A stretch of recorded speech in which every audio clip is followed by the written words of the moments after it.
Yeah.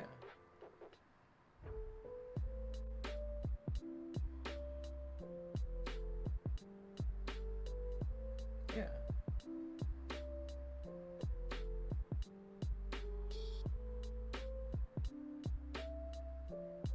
Yeah.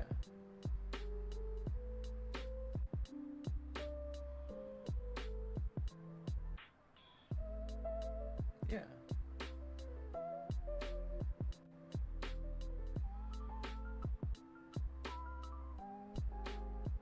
Yeah.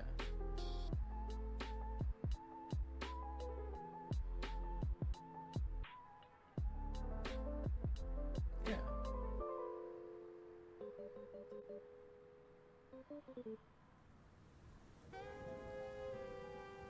Yeah. Yeah.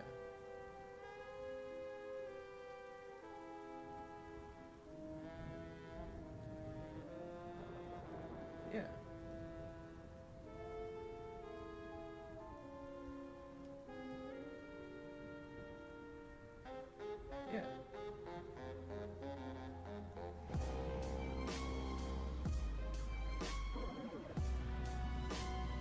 Yeah.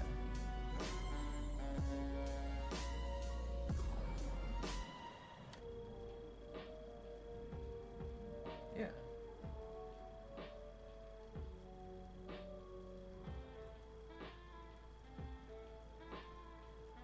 Yeah.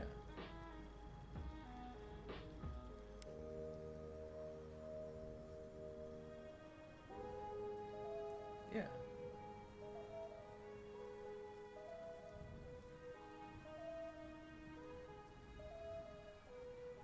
Yeah.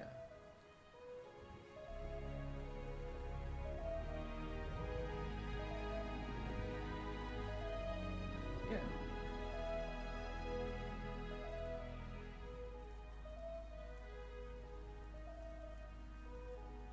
Yeah. I'm dying for my brothers. I'm dying for the Yeah. Republic. I'm dying for my brothers. I'm dying for the Republic. Yeah. I'm dying for my brothers.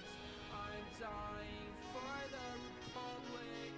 I'm Yeah. dying for my brothers. I'm dying for the Republic. I'm dying for my brothers. I'm dying for the Republic. I'm dying for my Yeah. brothers. I'm dying for the Republic. I'm dying for my brothers. Yeah. I'm dying for the Republic. I'm dying for my brothers. I'm dying Yeah. for the Republic. I'm dying for the Yeah.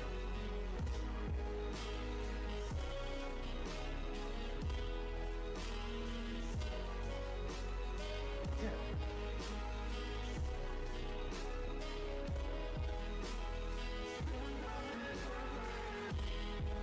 Yeah.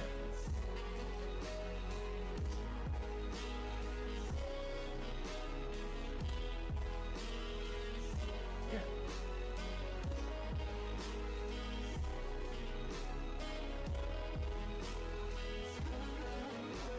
Yeah.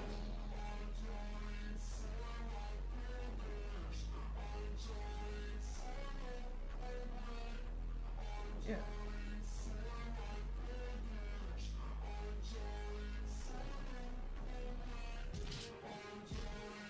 Yeah.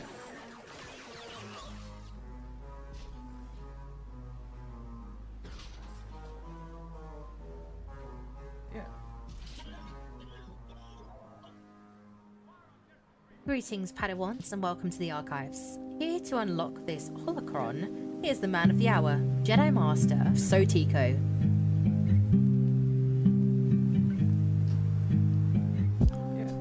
And we are back. We are live. It's been a while. It's been a long while, chat.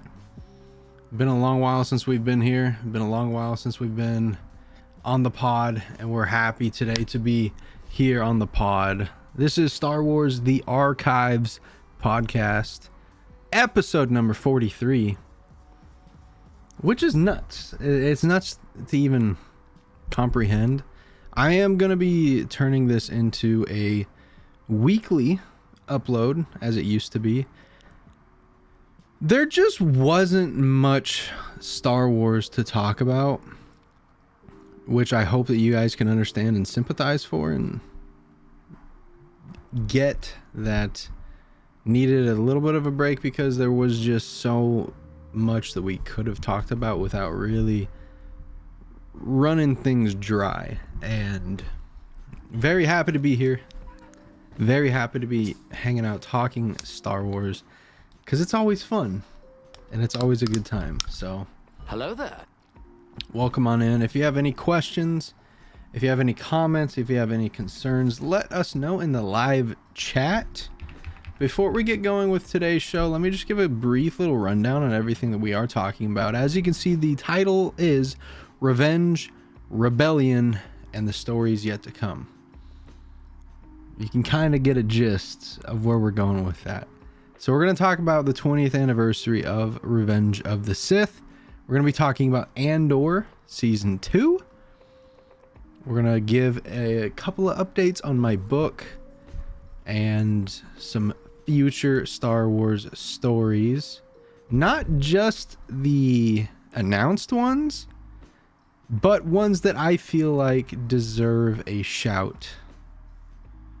And to wrap things up, we will take all of the questions that have came in the chat during the live stream and answer them. But before we get going, let me just remind you that you can ask questions literally anywhere, in the chat, in Discord, or on Twitter at Star Wars TAP.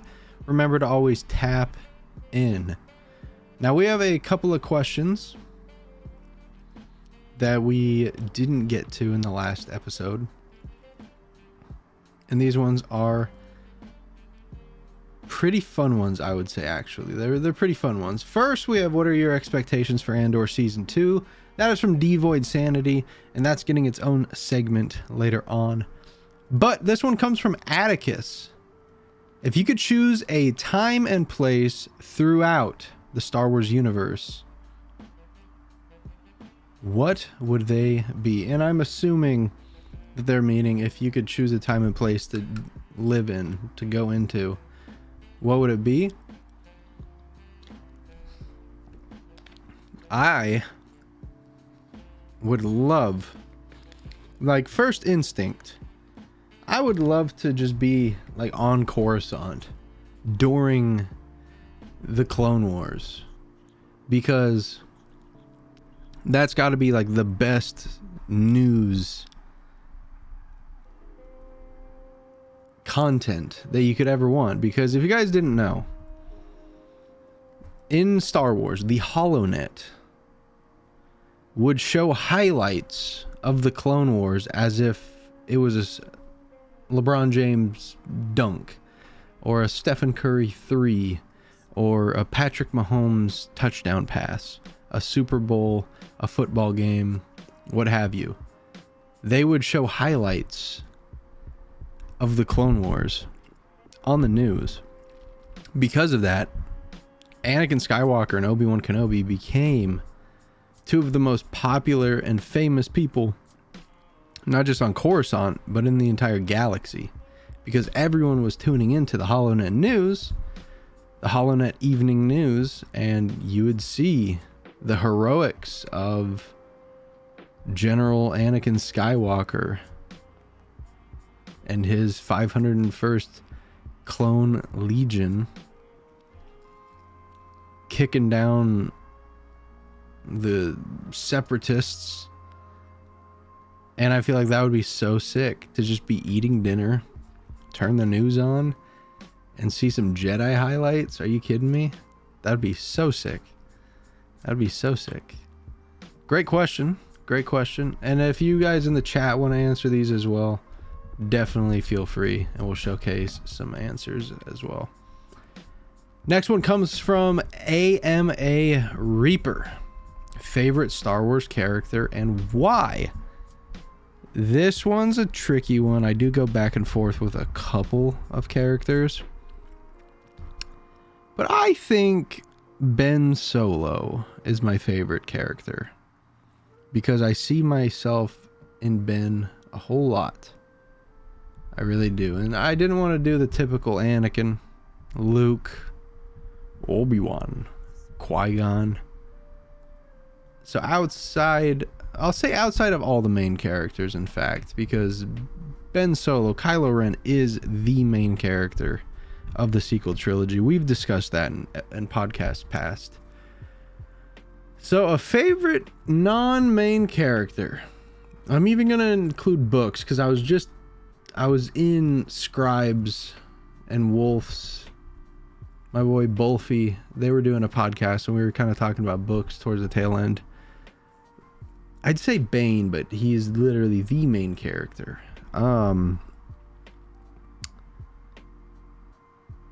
So if we're going just in-universe, side characters, non-main characters, I really liked Finn, man.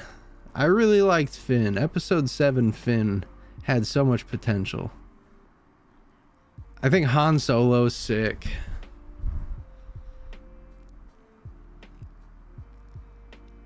But I'm gonna have to say Jango Fett.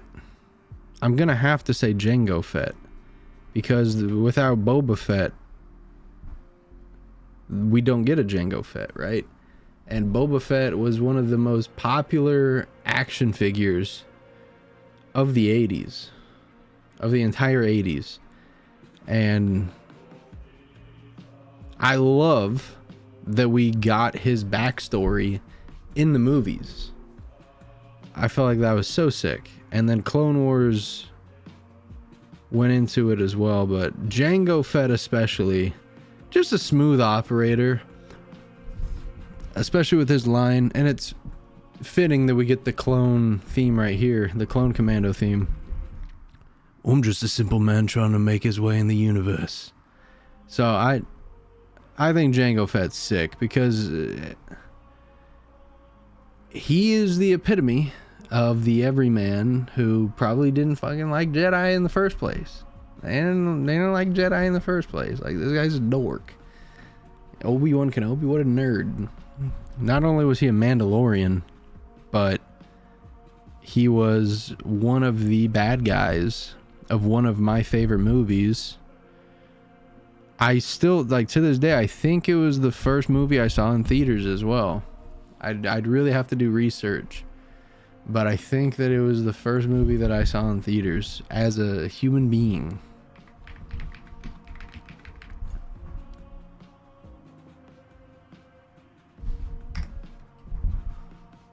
Yeah, I really think that it was the first movie I ever saw in theaters.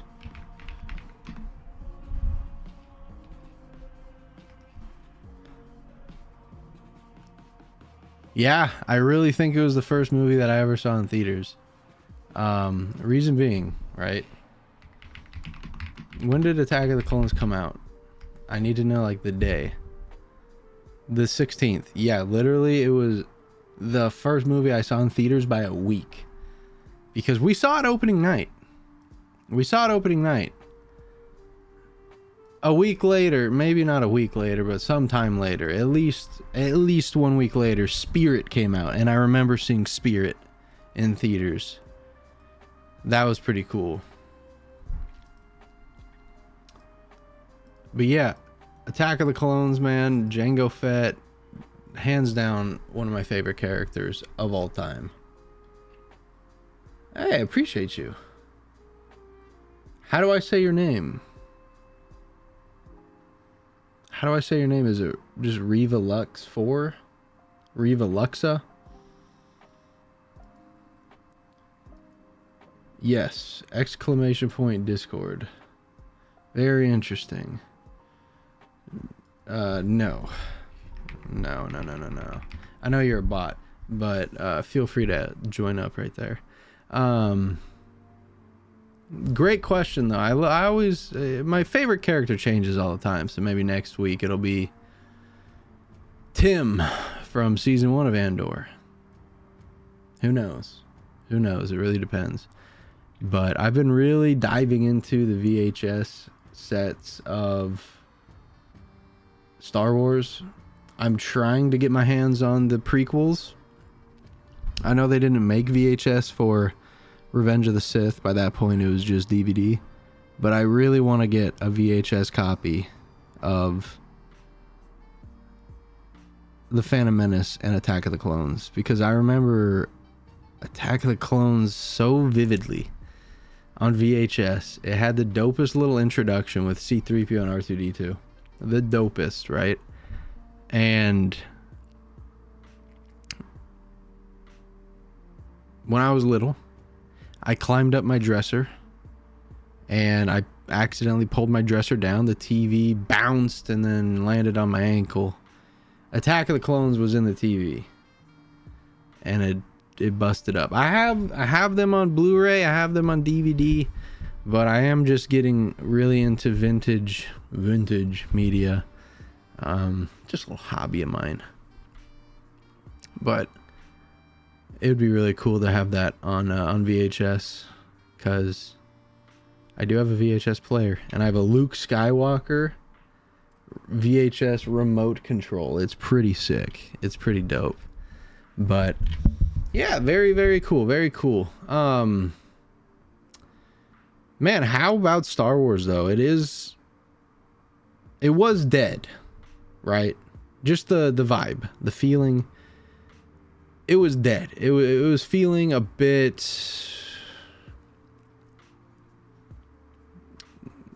flatlined for a while there, especially after the events of The Acolyte. Whether you liked it or didn't, I didn't watch it. I don't have an opinion. It felt like it was pretty dead, especially when the only news that was coming out was about the Rey movie. Something that is very divisive among fans. I myself am looking forward to it as a member of the Church of the Force. I very much look forward to it. But you just have to hope, and you have to expect that the stuff that we're hearing and the stuff that they're working on, you have to expect that it's going to be pretty dope. But before we get into that,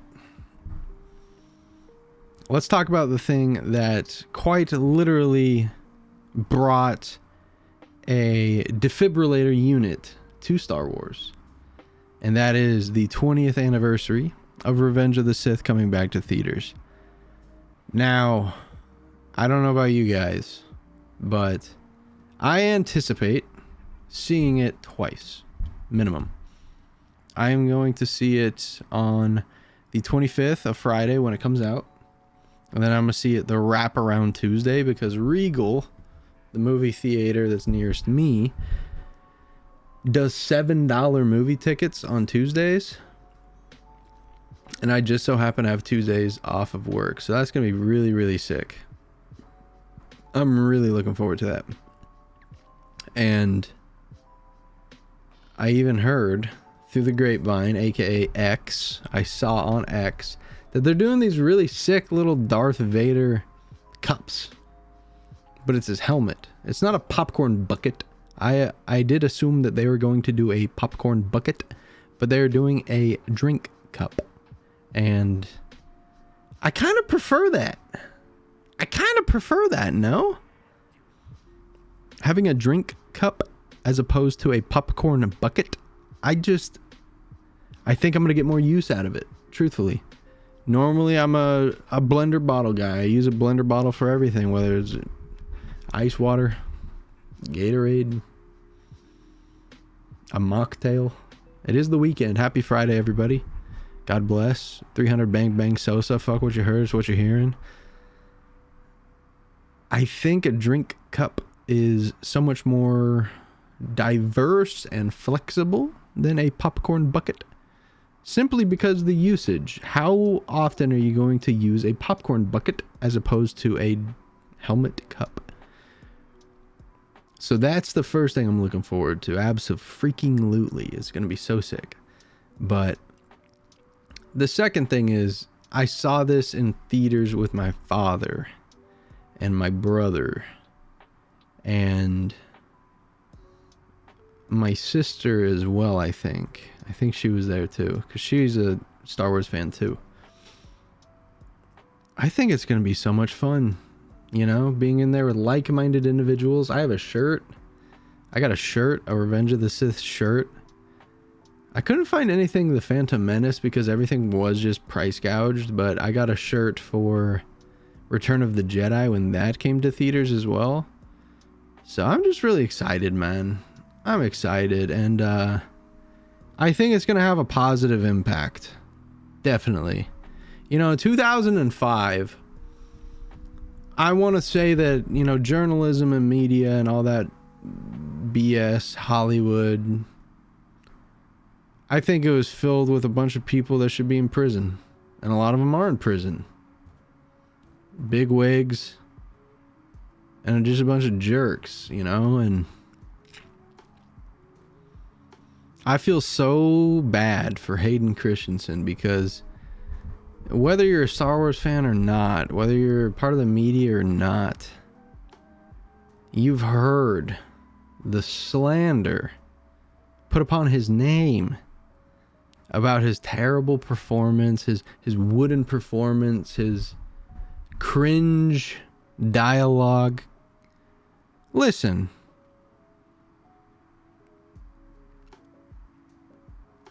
Nobody, and I mean nobody, could lace his goddamn boots when it came to playing Anakin Skywalker. Because, like, people lack the understanding, people lack the empathy to, really know what this, not just a character, but this human being, this person on our screen, Anakin Skywalker, what is he going through right now? And of course, does he make bad decisions? Yes. But is he a 19-year-old virgin around a girl that he's had a crush on for 10 years? Of course he's going to say something cringe like, I don't like sand. It's coarse and it's rough and it gets everywhere. But not like you. Soft and smooth. And guess what? You say it's a cringe line, brother, it worked. She kissed him a second later, you know what I'm saying? And I just feel so bad because he got shat on. And I remember it. I remember it. I was 7 years old. I remember it. I remember seeing him getting shat on the news, shat on by E! Magazine, all the malarkey that he had to go through, all the years of just so much dog water. And it took 18 years really for him to get his flowers when he made his return to Star Wars through the Obi-Wan Kenobi show and Star Wars Celebration. And I'm just really happy for the guy. I'm genuinely happy for the guy. And I think that its impact in 2005, a lot of people, I remember the prequels were hated. People hated the prequels. I've always loved them. People hated them with a passion, more than the sequels. And to say otherwise is misrepresenting history. People hated the prequels more than a lot of things that went on in the early 2000s. Genuinely. And it's so cool as a fan of those movies, as a fan of Revenge of the Sith, as an enjoyer of Star Wars, to see how much love, how much energy, that it gets, how often it's spoken about. Granted, yeah, it's talked about by people who probably aren't old enough to see it in the theaters when it came out for the first time. But do I care? No. Because art is subjective. If you hate it, that's awesome. But it does tell me a little bit about you, you know? And I think that George Lucas is a genius. Telling the story of one's redemption before telling the story of his fall is a huge risk. It is a huge risk. And the fact that it turned out as beautiful as it did, as devastating as it was, and how it genuinely shaped the saga, because that was a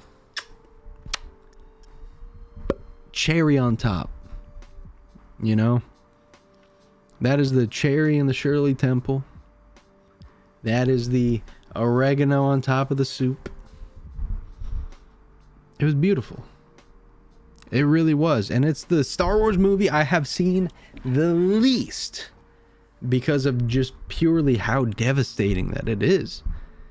It is so sad because the entire time that you watch Revenge of the Sith and you're seeing Anakin Skywalker and you see him slowly start to fall scene by scene by scene, whether it's killing Dooku, whether it's keeping up the lie with Padme, whether it's deceiving the Council, whether it's lying to Palpatine,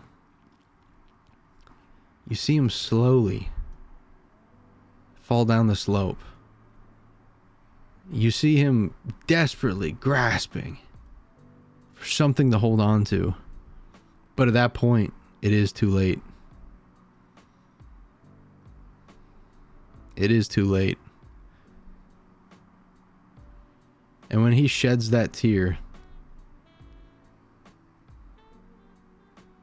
after slaughtering the leaders of the Separatists, and he realizes the mistakes he's made, the error in his judgment, that is the first time that he gets the Sith eyes. And it's not because of the blood that he just spilt boiling his insides. It's not about him tapping into something. That is Anakin Skywalker hating himself, hating Palpatine.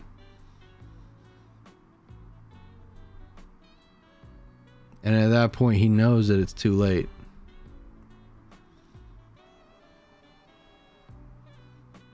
Just think about how exhausted he must have been after storming the Jedi Temple.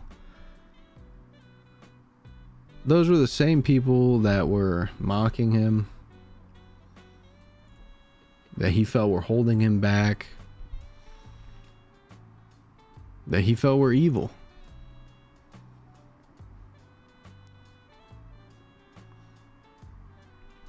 But at the same time, you know Anakin Skywalker didn't wake up that day and want to slaughter hundreds, if not thousands, of his peers. But he did so to save Padme.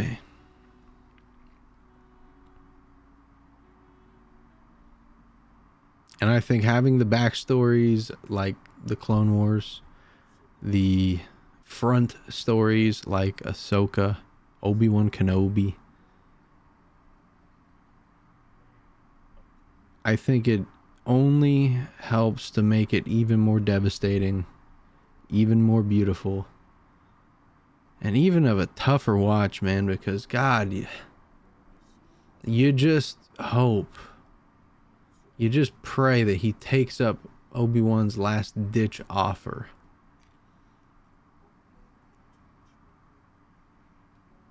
You just wish that he would ask for help. You just wish that the Council treated him better.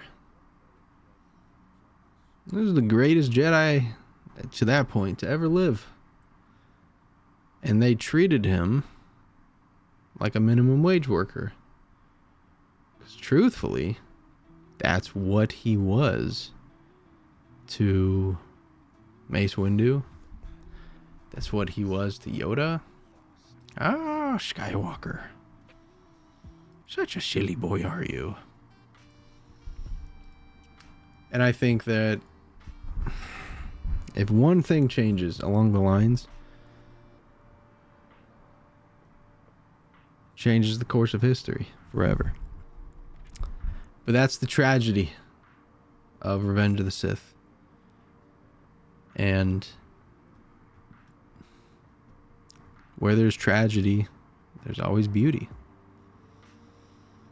Next, we're going to talk about Andor Season 2. Before we talk about Season 2, we kind of have to talk about Season 1. Season 1, I felt, was just like, wow, okay. So this is fucking sick. Where did this come from? Wasn't expecting this. Dude.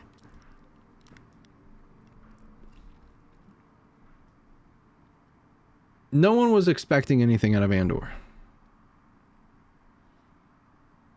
Nobody liked Andor when it was coming out. Everyone said it was boring. Everyone said it was dull. They got on it for the most minute details.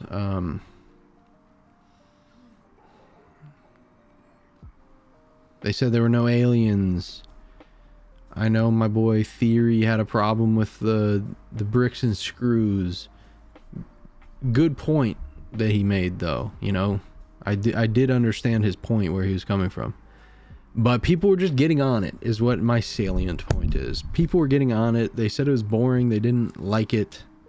And that's facts. I was there. People did not like Andor when it was coming out. And that's facts. I was a very, very small minority that liked the show. Go look at individual episode reaction reviews. People didn't like the show. Fans didn't like the show. Go look at the tweets when the episodes were coming out. Negativity. People did not like it. It was boring. It was slow. They used AK-47s. It's dull. There's no color. There's no aliens. It was terrible. It was terrible. It was awful. But it wasn't, was it? No, it was cinema. And God, it was beautiful. And I loved just the little things that they did. Like I mentioned, there was no color, right? It was dull. And that's why I loved the Aldhani arc specifically as one of my favorite parts of the show, because it is dull. It is colorless, really, besides green. You know, it's northwestern Scotland. But God, it was beautiful, right? Just green, just green, just green, just green, just green, just green, just green, gray when we're inside the compound. And then when the ship gets catapulted and the stars are streaking across the sky, how beautiful was that the first time? You're like, holy shit, what is this? This is awesome. And it really was. And not just that, man. But just the cold open. Straight into it. We find out instantly Cassian Andor is wanted for murder and he's on the run. And the plot is set boom, bish, bash, bomb right there. And we get to follow it the entire story. And guess what? Where we left off, brother is still wanted and on the run, not just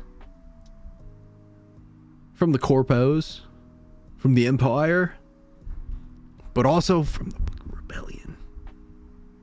Luthen was trying to get Dog killed. I can't wait, man. It's going to be so sick. I loved the Prison Break. I loved Ferrix. I loved that. That was one of my favorite things I have ever watched. Ever. Andor's my favorite single season of television ever. Nothing tops it for me. And the beautiful thing about it was, it had no expectation. And Andor literally changed my life. Because I do not watch trailers anymore. I do not react to them. I don't watch them. I don't ask about them. I don't look up anything to do with spoilers. I want nothing in my mind going into watching something. I don't want to see any next time. I don't want to see any trailers. I want to sit down, watch something, and talk about it with other people. And I want their perspectives on it. I don't want rehashed, I don't want recycled perspectives. So when I'm watching these shows henceforth, I will always give my immediate feelings, and I will always capture those before I ever talk to anyone else about it. Because my anthropological philosophy is that there are 8 billion people in the world, and how awesome would it be if we got to experience 8 billion different perspectives? But unfortunately, people do piggyback on what other people say, and they do tax their own beliefs because of it. And Andor changed my entire approach to talking about media and digesting media. I will not watch another trailer ever for something that I really want to watch. Of course, like, you're going to see trailers when you go to the pictures and you're watching a movie. You're going to see trailers. Duh. It's going to happen. You're going to see something on TV. It's going to happen, right? But I'm not going to go out of my way to look up something that is going to take away and inhibit my ability to digest media that I'm looking forward to. I won't do it. They give too much away in trailers now. And even that they don't give away too much, they just give away a lot. When Star Wars is something that is just so rare and so important to me that no matter what it is, whether it's a new race, whether it's a new planet, a returning race, a returning planet, something from EU or Legends, depending upon who you are, what you call it, making its debut in a live action, a video game character coming in, like, what, however, any Easter egg, any kind of mention, any kind of fan service, any kind of non-fan service, I like to experience those things for the first time. And with trailers, sometimes you run the risk of having things spoiled for you. Van Seal knows this, and Van Seal still spoiled something for me that would have gotten such a dope reaction from, because it is one of my favorite characters. And to this day, I still have a deep-seated hatred for Van Seal for that. He knows. He knows he's a sucker for doing it. He knows. But man, I'm just so hyped, and I'm so excited for Andor, brothers and sisters, and everything in between.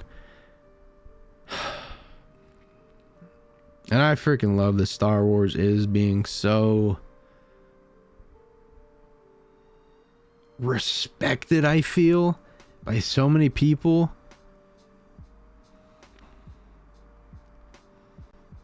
People ask me all the time when I'm writing at a Starbucks or, you know, working on it elsewhere. I work on my book everywhere. And dude, like, everyone has a connection to Star Wars. They ask, oh, what are you writing? Oh, I'm writing a Star Wars book. It's pretty cool. Having fun with it. Like, oh shit, that's awesome. And they are, more often than not, well, like, what time, what's it about? What time period is it in? More often than not. And man, it's sick. And a little update about my book, man. I got really organized recently with doing a hero's journey guide. Plotting out my story, what happens in each order, and man, like, it really helped me just get things in line and focus. And then I applied that to my planned out story here. I have all the chapters that I've got planned out or that are completed, and I applied the hero's journey, and I was like, oh shit, yeah. Oh shit, yeah. Oh shit, yeah, that happens there. Oh yeah. And it's really cool, man. I love working on it. I got a lot of work to do on it, but I think it's something for everybody, man. I think it's something for everybody. And it's nice because I can just sit down, watch some Star Wars, and just get a little bit more inspiration. Like, something that I see inspires me. Some named planet or something that I know shows up somewhere else. It's awesome. It really is. And I'm doing some like, I am going from 0 to 100, man. Like, this is my first ever longer than a 10-page paper, let alone we're at almost 230, and I have a lot more to go. But yeah, man, like, having so much fun with it. And I do want to be a bit more strict with my writing, because I've had some really tough periods of writer's block. Not the creative side, but just the simple sitting down and typing. I've had a lot of trouble with that recently, and some that I am trying to work on to fix, but I'm going to be more disciplined with it and get on myself to do it. And for whatever reason, that's a very uncomfortable thing to say, but it's just about sitting down and doing it, man. And I am working on it. I'm also working on the outline, very early stages of it. But the outline, it is a detailed outline, to be fair, but an outline of the second book. And then I probably want to do the same for the third as well. I have the general gist of it, but not outlined as much as I do this one. This one is literally done. This story is done. Just have to write it. And it took a long time because, like, we're still, I'm only recently finishing it.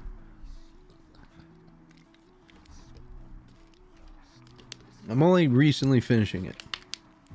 But hey ho. So let's talk about the things that are coming out, because I am trying to get you guys out of here. We're already at 45 minutes. I didn't want to be too long here. Who'd have thought? You know, a nice chill little solo episode, having a good time. Hey ho, front row. On May the 4th, we've got Tales of the underworld, which is typically 6 episodes. How long are these usually? Let's have a gandy. Boot up the Disney Plus gimmick.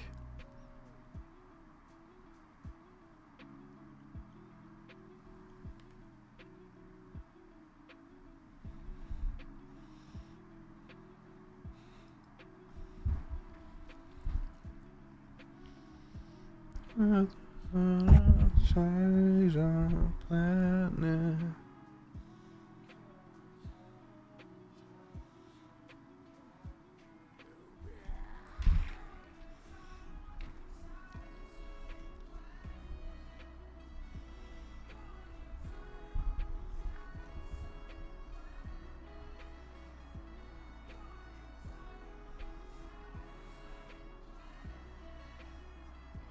Disregard. Just sending my my girlfriend a Snapchat. So let's check this out. Tales of the Jedi. How long are you, pal? We've got the Bad Batch. Tales of the Empire just popped up first. 17 minutes, 15, 14, 17, 13, 17. Okay. Let's click on the 17. Hopefully we don't get an ad. We don't actually want to watch it. We want to get straight into like the actual action.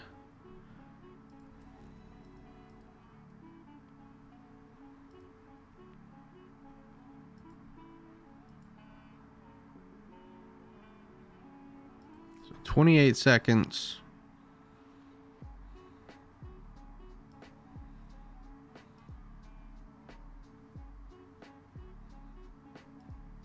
So 2.5 minutes comes off the board per ep. 2.5 minutes comes off the board, and they're usually about 15 minutes. So they're typically about 12.5 minutes, right? That's what we're trying to get to. So we get 75 minutes of Star Wars animation, essentially 3 whole episodes of the Clone Wars, right? That's what we get. And we get 75 minutes of new Star Wars content. It's cool, it's exciting, but I'd like something more continuous like the Bad Batch. And I've been personally calling for it for the longest time, man. I'd love a Civil War show. Rebellion versus Empire. Keep it with the Clone Wars art style that we've been getting with Tales as well. Bad Batch. That'd be so sick, man, because we could get more Luke, more Leia, more Han, more Vader, more Empire. Man. And I even set it up like you can do 2 to 3 seasons, episode 4 to 5, with Han Solo. And then you do 2 to 3 seasons, episode 5 to 6, Han's and Carbonite. So who do you bring in? Dash Rendar. Oh, that'd be sick, man. That'd be so sick.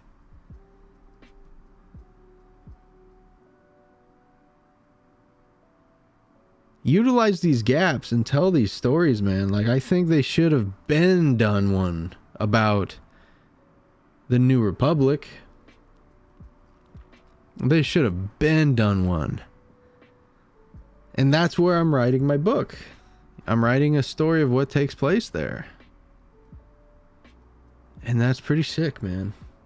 I don't know how many people are going to read it. I don't know how many people are going to want to read it. But it'll be done. It'll be the story. And I'll hang my hat on it. We'll call it a day. And I think we will call it a podcast there, chat. That's perfect time to bring it to an end. we'll be live again next week, talking more specifically about a topic. Just wanted this to be a nice little, hey, we're back. Can't wait. See you next time. Have a good one. Peace. Deuces, manuses.